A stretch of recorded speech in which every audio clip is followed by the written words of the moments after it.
Friends, இப்போ வந்து பார்த்திங்கன்னா நம்ம காலிஃப்ளவர் கிரேவி வந்து நம்ம சமைக்க போகிறோம். காலிஃப்ளவர் பூவை வாங்கிட்டு வந்துட்டு அதை சின்ன சின்னதாக அப்படியே பிச்சு எடுத்துகிட்டு சுடு தண்ணியில் வந்து பார்த்திங்கன்னா நம்ம ஊற வச்சுருக்கோம்.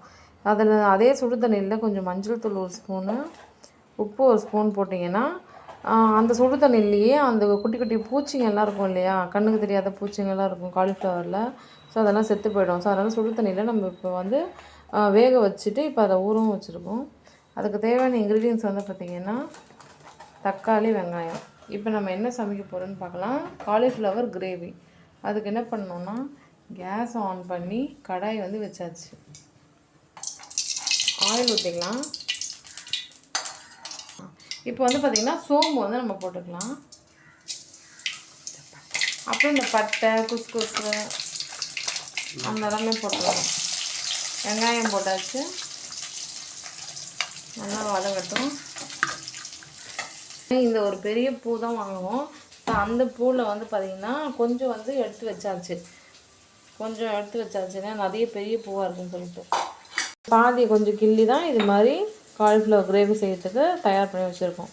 அடுத்தது வந்து தக்காளி போட்டாச்சு. சரிங்களா, தக்காளி போட்டு நல்லா வதக்கி விட்டுக்கணும்.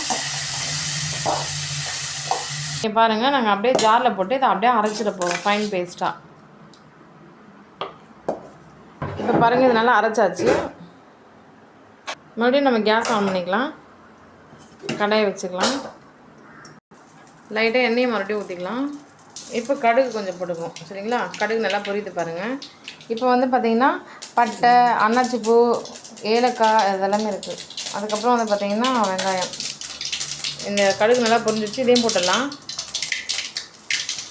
அடுத்தது வெங்காயத்தையும் போட்டோம். இஞ்சி பூண்டு பேஸ்ட் போடுறோம். கருவேப்பிலை கொத்தமல்லி அதையும் போட்டுடலாம். தக்காளி போட்டு நல்லா வதக்கிடலாம்.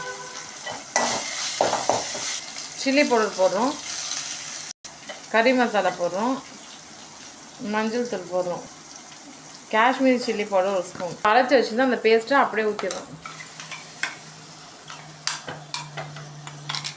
அரைச்சி வச்ச பேஸ்ட்டை ஊற்றி மொத்தமாக கிண்டிக்கிறோம்.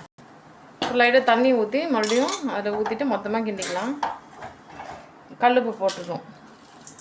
அடுத்தது காலிஃப்ளவர் நம்ம ஆல்ரெடி சுடு தண்ணியில் ஊற வச்சுருந்தோம் இல்லையா, மஞ்சள் போட்டு உப்பு போட்டு நல்லா அவிச்சு ஊற வச்சோம் பாருங்கள். எல்லாத்தையும் போட்டுட்டு இப்போ மொத்தமாக நல்லா கிளறி விட்டுக்கணும். கிளறி விட்டுட்டு ஒரு 15 நிமிஷம் அப்படியே வந்து அது லோ ஃப்ளேமில் வச்சிங்கன்னா நல்லா சூடாகும். அதுக்கப்புறம் நல்லா சுண்டி வந்தோடனே ஒரு 15 மினிட்ஸ் கழிச்சு ஆஃப் பண்ணிவிடுங்க. அவ்வளோதான். இப்படி தான் காலிஃப்ளவர் கிரேவி வந்து சமைக்கணும். உங்கள் வீட்லேயும் இதே மாதிரி காலிஃப்ளவர் கிரேவி செஞ்சு இட்லி, தோசை, சப்பாத்தி எது கூட வேணால் சாப்பிட்லாம். ரொம்ப நல்லா டேஸ்டியாக இருக்கும்.